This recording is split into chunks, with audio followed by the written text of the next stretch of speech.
बात जो है वो परमेश्वर का वचन है। जब परमेश्वर का वचन जब आपके मुंह से निकलेगा तो वो सही साबित होगा, और वो तभी सही साबित होगा जब आपने आग का बपतिस्मा लिया होगा। और आग का बपतिस्मा कब मिलेगा? जब आपका पानी का बपतिस्मा सही होगा।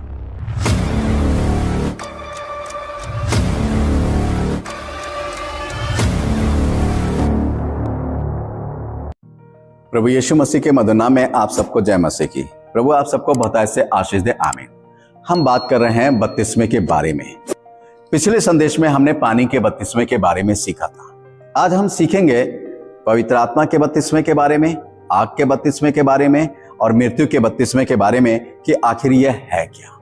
इसके बारे में हम एक एक करके सीखेंगे और जानेंगे कि यह बपतिस्मा भी हमारे लिए क्यों जरूरी है।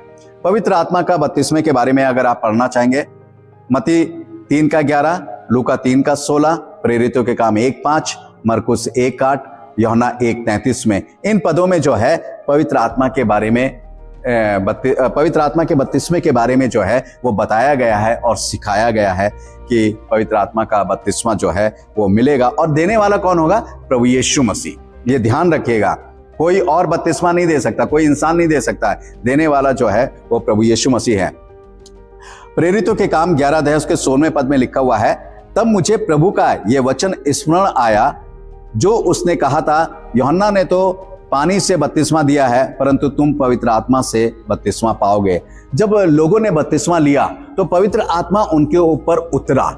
क्यों? देखे, पवित्र आत्मा उन्हीं के ऊपर उतरेगा जिन्होंने सही माने में मन फिराकर अपने पापों से तौबा कर कर अपने आप को सच्चे परमेश्वर के हाथ में सौंपकर प्रभु यीशु मसीह की अधीनता में आकर आए हैं। तभी वो पवित्र आत्मा उनके ऊपर उतरता है, नहीं तो ऐसे किसी के ऊपर नहीं उतरता है। ये ध्यान रखिए। और पतरस प्रभु के वचन को याद करता है और वो बताता है कि क्या उसको याद आया, प्रभु ने कब उससे ये कहा था। आप पढ़ेंगे प्रेरितों के काम 1 अध्याय उसके 5 पद में लिखा है, क्योंकि यूहन्ना ने तो पानी में बपतिस्मा दिया, परंतु थोड़े दिनों के बाद तुम पवित्र आत्मा से बपतिस्मा पाओगे। प्रभु यीशु मसीह ने स्वर्ग जाने से पहले ये बातें जो हैं अपने चेलों से कही थी कि तुम पवित्र आत्मा का बपतिस्मा जो है तुम पाओगे। और उन्होंने जो है पेंतीकोस्त के दिन जब पवित्र आत्मा उनके ऊपर उतरा तो उन्होंने जो है पवित्र आत्मा का बपतिस्मा वो पाया। और जो लोग भी बपतिस्मा लेते हैं सही माने में, जिस तरीके से पानी का बपतिस्मा लिया, तो वो पवित्र आत्मा दान के रूप में उतरने का मतलब कि पवित्र आत्मा का बपतिस्मा आपका हो रहा है और वो प्रभु की ओर से होता है। क्या है पवित्र आत्मा का बपतिस्मा? बड़ा ध्यान देने की बात है। यहां लिखा है पवित्र आत्मा का उतरना मतलब है कि पवित्र आत्मा की सामर्थ को प्राप्त करना। अगर पवित्र आत्मा का आपके ऊपर उतरा है तो आपने पवित्र आत्मा की सामर्थ को प्राप्त किया है। पवित्र आत्मा के गुणों से आप भरे हैं, पवित्र आत्मा के वरदानों से आप भरे हैं, पवित्र आत्मा के हथियारों से आप लैस हो गए हैं। ये ध्यान करने की बात है। ये बहुत महत्वपूर्ण चीजें हैं कि यह है हम कैसे जान सकते हैं कि हमें पवित्र आत्मा मिला है या नहीं। मत्ती 12 और उसके 33 पद में लिखा, जरा ध्यान दीजिएगा, यदि पेड़ को अच्छा कहो तो उसके फल को भी अच्छा कहो, या पेड़ को निकम्मा कहो तो उसके फल को भी निकम्मा कहो, क्योंकि पेड़ अपने फल से ही पहचाना जाता है। ध्यान करिएगा बिल्कुल साफ चीजों में। अगर आपको कैसे पता कि ये आम का पेड़ है? क्योंकि उसमें आम लगे हैं। ये नींबू का पेड़ है क्योंकि उसमें नींबू लगे हैं। ये अमरूद का पेड़ है क्योंकि उससे अमरूद देखकर आप कह रहे हो ये अमरूद का पेड़ है? तो ऐसे पेड़ जो है अपने फलों से पहचाना जाता है। अगर आप कह रहे हैं ये फल अच्छा नहीं है तो इसका मतलब पेड़ अच्छा नहीं है, जिसमें फल अच्छे नहीं आ रहे हैं। ऐसे ही पेड़ अपने फलों से पहचाना जाता है। हमें पवित्र आत्मा मिला या नहीं मिला, पवित्र आत्मा के फलों से पहचाने जाते हैं कि पवित्र आत्मा के फल हमारे अंदर हैं या नहीं। जब आप गलतियों 5 अध्याय उसका 22 से 23 पद पढ़ेंगे तो वहां पवित्र आत्मा के 9 फलों के बारे में कौन से फल होने चाहिए? प्रेम, आनंद, मेल, धीरज, कृपा, भलाई, विश्वास, नम्रता और संयम।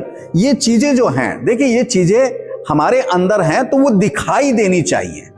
प्रेम दिखाई देना चाहिए। वो कहता है अपने शत्रुओं से भी प्रेम करो, मगर शत्रुओं से प्रेम करने की बात ही नहीं रहती है। मेल मिलाप करो, परमेश्वर का वचन कहता है, धीरज धरो, बहुत सी चीजें हैं। तो ये फल जो है पवित्र आत्मा के, ये गुण जो हैं, ये हमारे अंदर से प्रकट होने चाहिए। अगर ये दिखाई नहीं दे रहे हैं, ये प्रकट नहीं हो रहे हैं, तो इसका मतलब हमने बपतिस्मा जो है पानी का ही बपतिस्मा ठीक से नहीं लिया, तभी तो हमें पवित्र आत्मा का दान नहीं मिला, तभी तो हमारा पवित्र आत्मा के द्वारा बपतिस्मा जो है हुआ है। यहाँ परमेश्वर का वचन जो है ये बताता है पवित्र आत्मा के बपतिस्मे का अर्थ क्या है, जरा ध्यान करें। हमें हमारे पापों से प्रभु ने क्षमा दी। दूसरा है, हमें प्रभु ने पवित्र आत्मा का बपतिस्मा देकर यह प्रमाणित किया है कि प्रभु ने हमें अपने लिए और अपने कामों के लिए शुद्ध और पवित्र किया है। फिर है तीसरा, पवित्र आत्मा का बपतिस्मा यह प्रमाणित करता है कि प्रभु की ओर से हम अनंत जीवन के भागीदार हो गए हैं। चौथा है, पवित्र आत्मा का बपतिस्मा यह प्रमाणित करता है कि हम परमेश्वर का मंदिर बन चुके हैं और परमेश्वर का आत्मा हमारे अंदर वास करता है। पहला कुरिन्थियों 3 का 16-17, पहला कुरिन्थियों 6 का 19 में आप पढ़ सकते हैं। यह है पवित्र आत्मा के बपतिस्मे की बात, कि पवित्र आत्मा का बपतिस्मा जो जिसको मिला है या जिसका पवित्र आत्मा का बपतिस्मा हुआ है, उसका जीवन जो है इस तरीके से है। अब हम बात करते हैं आग के बपतिस्मे के बारे में, यानी तीसरे बपतिस्मे के बारे में। मत्ती 3 के 11 और लूका 3 के 16 में जो है इन पदों में लिखा हुआ है कि मैं पवित्र आत्मा और आग से तुम्हें बपतिस्मा दूंगा। कि ये आग का बपतिस्मा है क्या, पहले हम ये समझ लें कि पवित्र आत्मा की सामर्थ को प्रकट करता है। आग जो है पवित्र आत्मा की सामर्थ को जो है वो प्रकट करता है। आग के बारे में बहुत कुछ लिखा हुआ है। परमेश्वर की आग, यहोवा के क्रोध की आग, परमेश्वर जो है भस्म करने वाली आग है। परंतु हम ये सब आग की बात जो है वो हम कर रहे हैं, वो पवित्र आत्मा के बपतिस्मे के लेने के बाद जो हमें आग प्राप्त होती है, हम उसकी बात कर रहे हैं। जब पवित्र आत्मा का बपतिस्मा होता है तो वो आग जो प्राप्त होती है, जो परमेश्वर या पवित्र आत्मा की सामर्थ को प्रकट करता है। पहले हम समझ लें आग क्या है।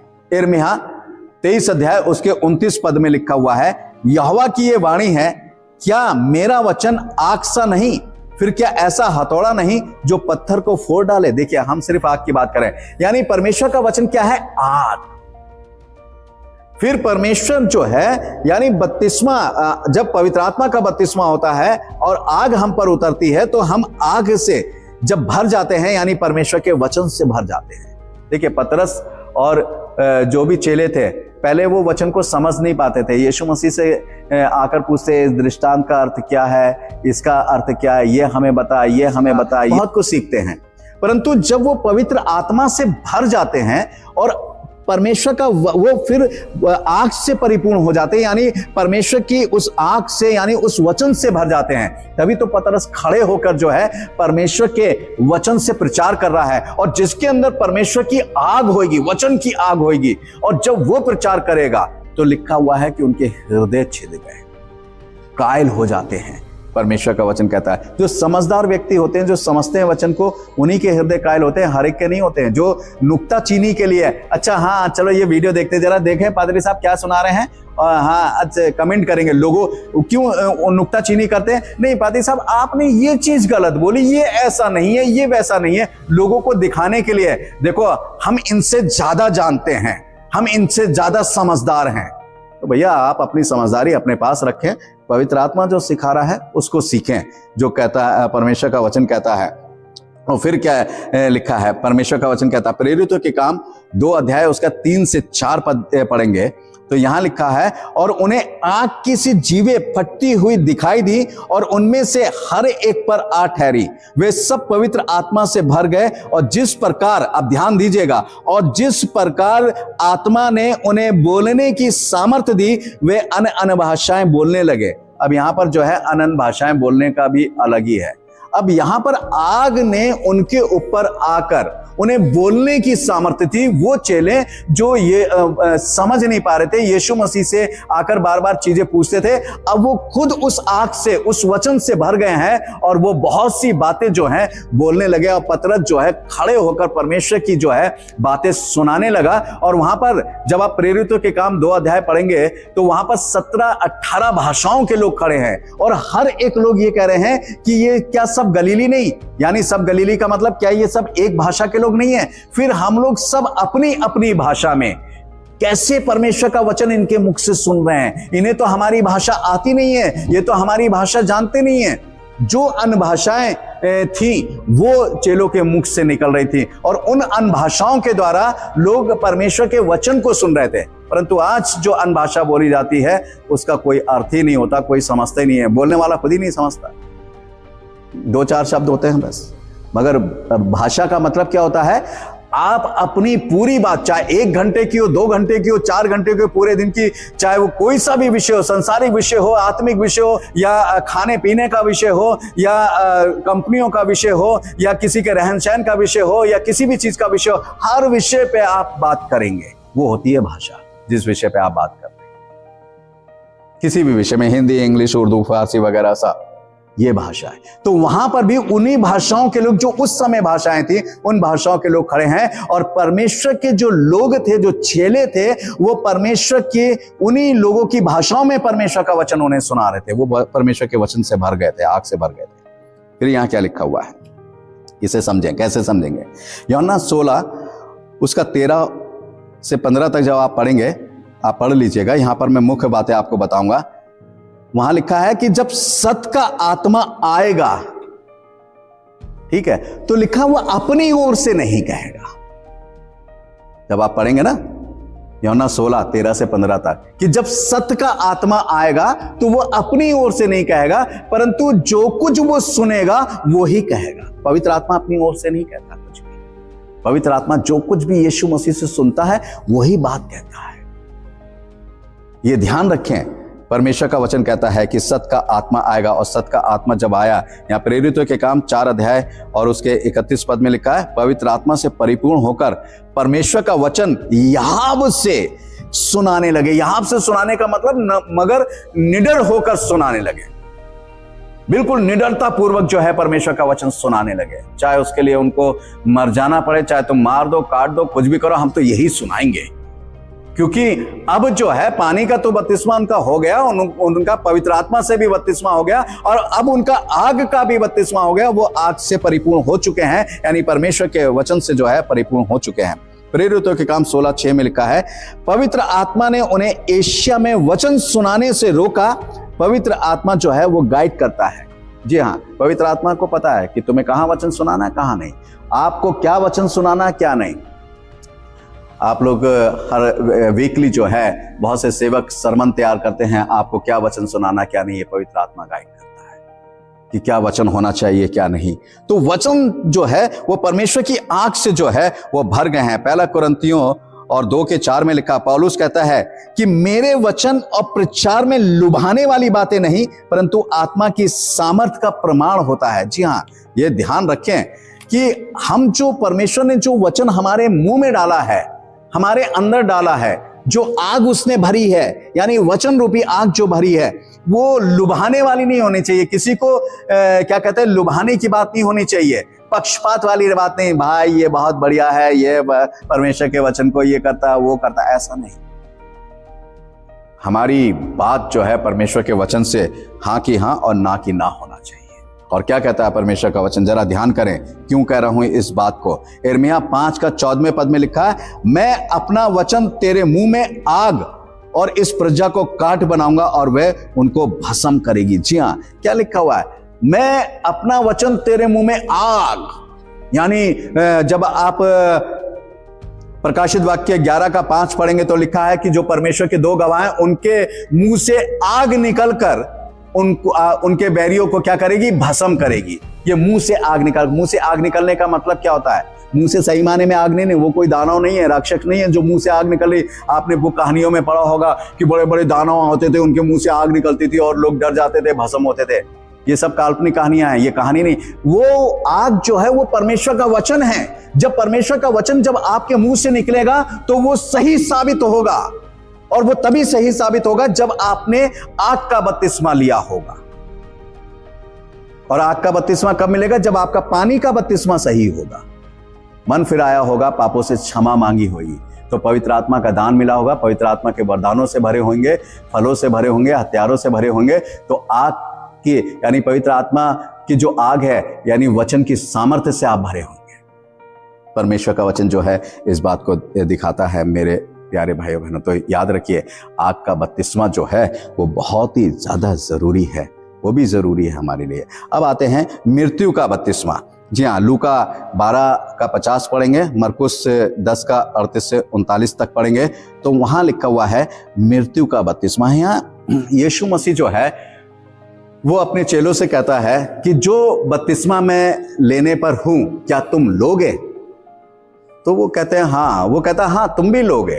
तो वहां पर वो बपतिस्मा लेने का मतलब है कि जो कष्ट, जो प्रताड़नाएं, जो दुख, जो तकलीफ मैं सहन करूंगा और सहन करते करते उस पीड़ा को सहन करते हुए मरूंगा, मर जाऊंगा, मृत्यु को प्राप्त हो जाऊंगा, क्या तुम लोगे? बोले हाँ हम लेंगे। तो यीशु मसीह कहता हाँ तुम लोगे वो बपतिस्मा भी, वो बपतिस्मा जो है तुम लोगे। मेरे प्यारे भाइयों बहनों, चेले भी जितने थे उन्होंने भी बहुत सी यातनाएं, बहुत सी पीड़ाएं सही हैं। पतरस को भी सूली पे लटकाया गया था, मगर पतरस कहता है कि मैं योग नहीं हूं कि सीधी सूली पे लटकूं, मुझे उल्टा लटकाया जाए। तो उसे उल्टा सूली पे लटकाया गया था। उसने भी वो, जैसा यीशु मसीह ने मृत्यु का बपतिस्मा लिया हमारे और आपके पापों के खातिर, वो मृत्यु को प्राप्त हुआ, उसने उस मृत्यु को ग्रहण करा, यानी उस मृत्यु के बपतिस्मे को लिया, यानी वो मर गया, दफन हो गया, लोप हो गया इस दुनिया से। ऐसे ही चेले भी इस दुनिया से लोप हो गए, परंतु आज यीशु मसीह जैसे जीवित है, आज वो चेले भी वैसे ही जीवित हैं, क्योंकि वो जी उठे। हमें भी जो है वो मरना है। और कैसे लिखा हुआ है ना, पहला थिस्सलुनीकियों 4 अध्याय 16 पद जब आप पढ़ेंगे, मैं मेन चीज पढ़ रहा हूं, और जो मसीह में मरे हैं वे पहले जी उठेंगे। क्या लिखा हुआ? जो मसीह में मरे हैं वे पहले जी उठेंगे। क्यों? क्योंकि हमें मसीह में मरना ही मृत्यु को लेना। मसीह में मरने का मतलब दुख और तकलीफ उठाकर आप ऐशो आराम की जिंदगी जी रहे हैं, आप लग्जरी जीवन जी रहे हैं, मोटर गाड़ी वगैरह। यीशु मसीह के लिए क्या दुख उठा रहे हैं, या यीशु मसीह के लिए क्या दुख सहन कर रहे हैं? यीशु मसीह के लिए दुख उठाना है, उसके लिए मरना है। और जब हम यीशु मसीह में होकर मरते हैं, और तो इसका मतलब हमने मृत्यु का बपतिस्मा हमारा हुआ है और हम यीशु मसीह में जी उठते हैं। यहां क्या लिखा हुआ है, इसलिए परमेश्वर का वचन क्या कहता है, लास्ट पद पढ़ाना चाहूंगा। प्रकाशित वाक्य 14 अध्याय उसके 13वें पद में लिखा हुआ है, फिर मैंने स्वर्ग से ये शब्द सुना, जो मृतक प्रभु में मरते हैं वे अब से धन्य हैं। क्यों लिखा हुआ है? प्रभु में तो पहले भी मरे, पहले धन्य क्यों नहीं हुए? अब क्यों? अब से जो मरते हैं, यानी बपतिस्मे का आरंभ वो धन्य है। क्यों धन्य है? क्योंकि उन्होंने भी कष्ट उठाकर, जो है परेशानी उठाकर प्रभु में